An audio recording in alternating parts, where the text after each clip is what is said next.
Okay, I'm back. This is part 2 of the recap from the week 2 class that I forgot to record. Sorry.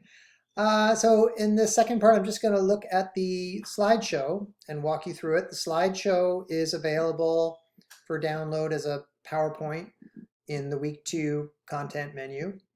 And so are these videos, part 1 and part 2. I'll email them to you as well. Okay. So here's what we talked about in the slideshow.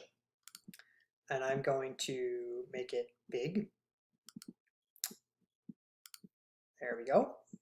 Okay, so week 2, the good life.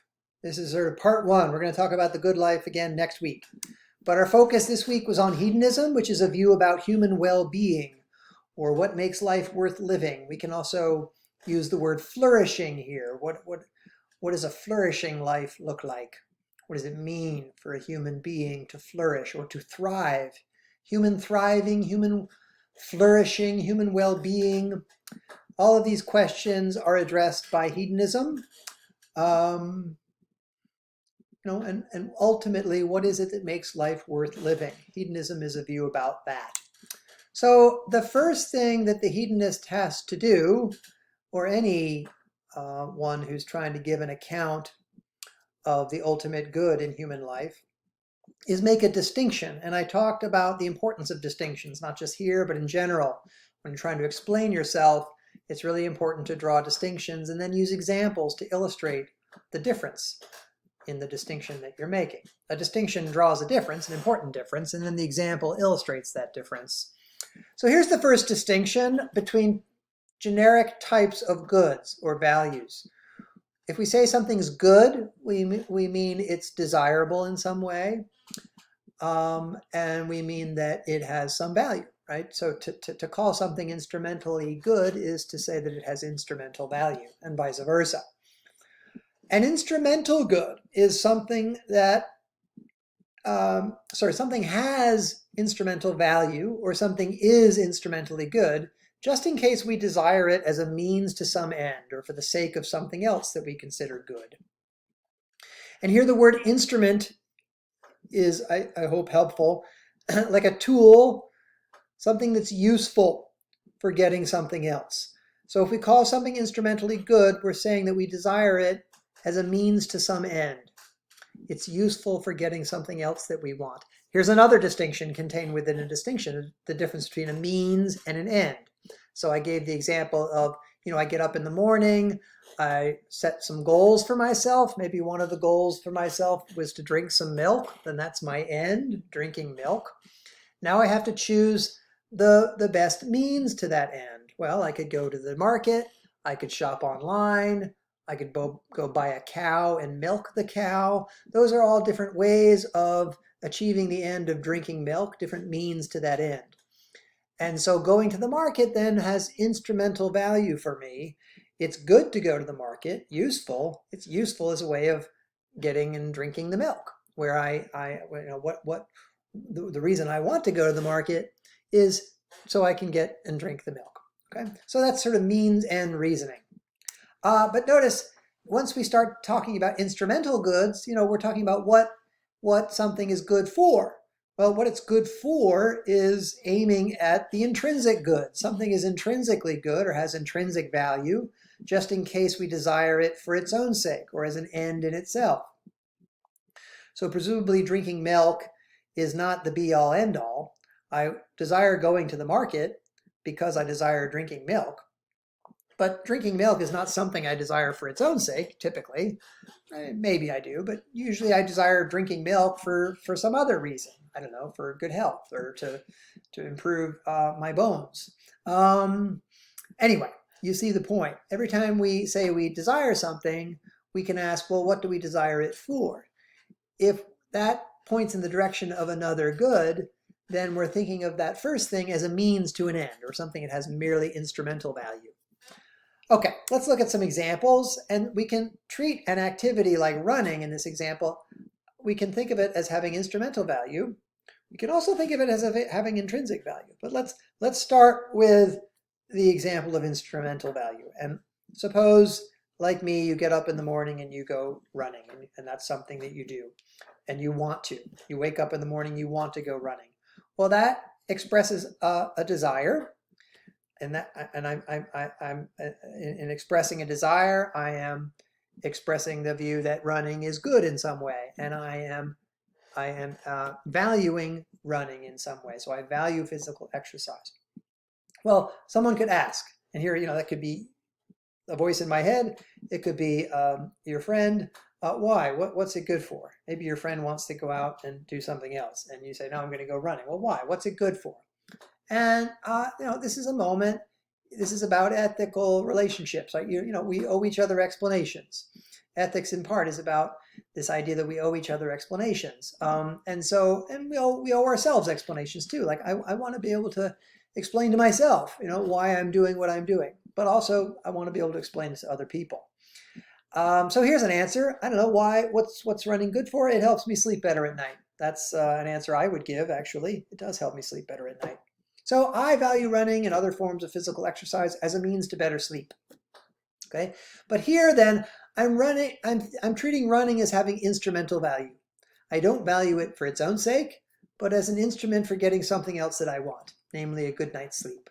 So for example, I might not take pleasure in running.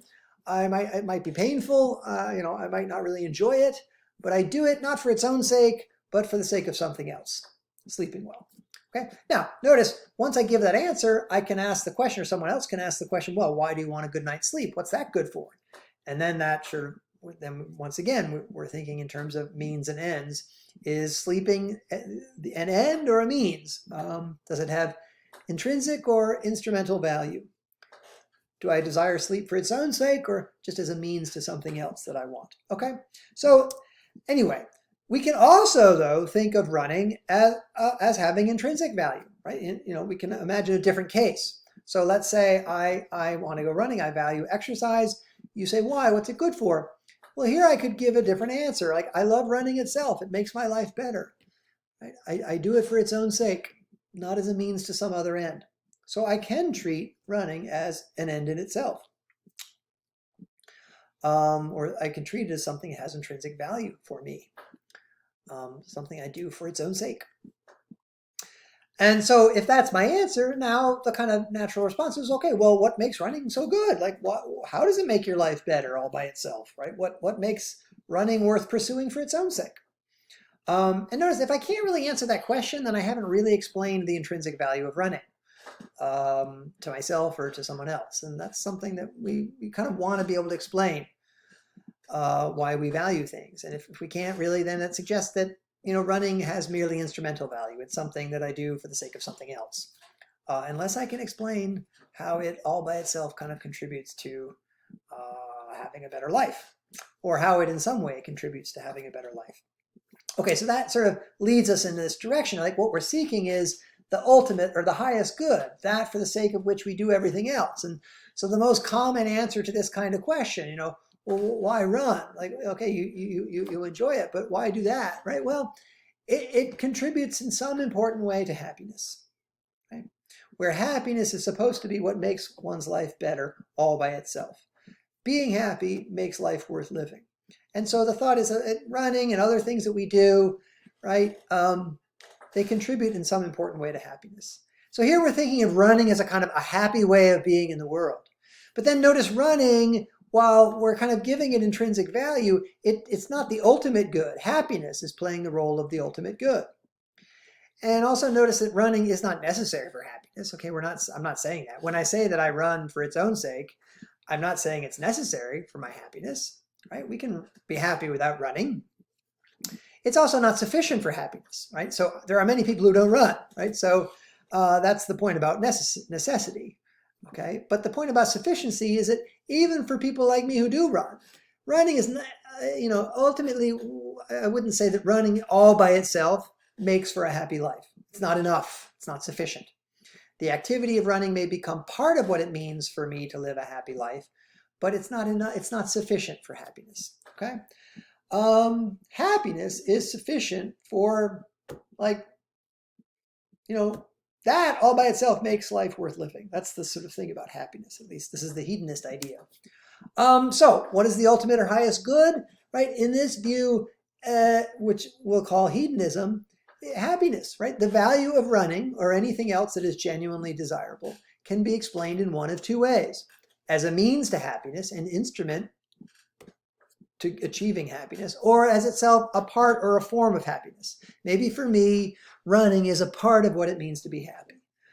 Maybe for you, running is just a way of achieving happiness. And maybe for others, running has nothing to do with happiness, okay? But insofar as it is desirable for some people, this is the way to explain it. And that's the view that Mill adopts, that if something has value for us, then it's desirable either as a means to promoting happiness and preventing misery, or as a form or component of happiness. But in either case, right, the ultimate good is happiness. Everything else derives its value from the basic value of happiness. That's what explains why we do everything that we do and why we value what we value. That's the claim. Okay, so that's the basic thesis of hedonism here. And I'm going to come back here. I'm going to slow down here. But that happiness or some component of happiness is the only thing that has intrinsic value, and that the only thing worth pursuing for its own sake is happiness, and everything else that is worth pursuing in life is a means to happiness. Okay.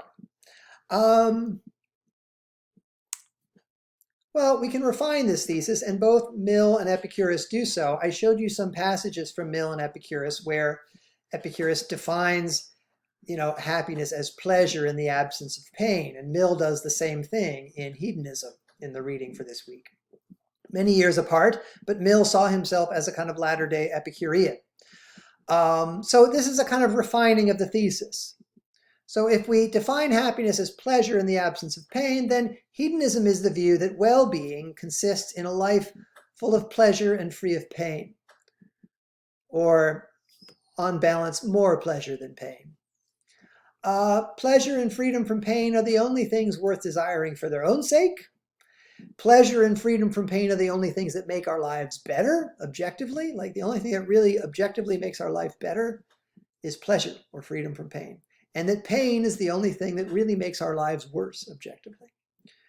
So this is, I guess you could say that the core idea behind hedonism. And it depends on a really important distinction, okay, that Schaefer-Landau draws. The distinction between physical pleasure and attitudinal pleasure. So the claim is not that happiness is a matter of experiencing more momentary feelings of physical pleasure, because those don't last. Happiness is a kind of sustained positive attitude of enjoyment of one's life, right? An attitude of enjoying one's life as a whole. So even if there are moments of pain, right, I can still be happy in the sense I still have a positive attitude of enjoying my life as a whole. That's the ultimate good. That's what happiness is. Not physical pleasure, not something momentary like eating chocolate, but the attitude of enjoyment that's sustained over time, okay? And so I think once we get that, we can sort of see Epicurus's view. This is, I sort of broke down Epicurus's view about the happy life or the pleasurable life. We have to eliminate fears and worries, fears about God and fears about death. And we have to recognize that the things that give us pleasure, in the sense sustained enjoyment, are actually pretty easy to get. And lastly, that the things that give us pain are fleeting, right? Pain is a momentary sensation. It goes away. We can endure it. So we shouldn't be so afraid of physical pain, actually. So this is Epicurus and sort of his core ideas. And we get this sort of view of hedonism, that the life of attitudinal pleasure or inner tranquility, that's the life that we're seeking. And you can look at the slideshow on your own to kind of break down some of Epicurus's ideas. But really quickly, before this ends, Mill also has a view about happiness, right? That the happy life is an active and engaged life enjoyed in society that involves the full development of one's capacity as a human being and a kind of balance between the higher and lower pleasures. That's crucial. And so in the final video, I'll talk about that distinction between higher and lower pleasures. Okay, that's all for now.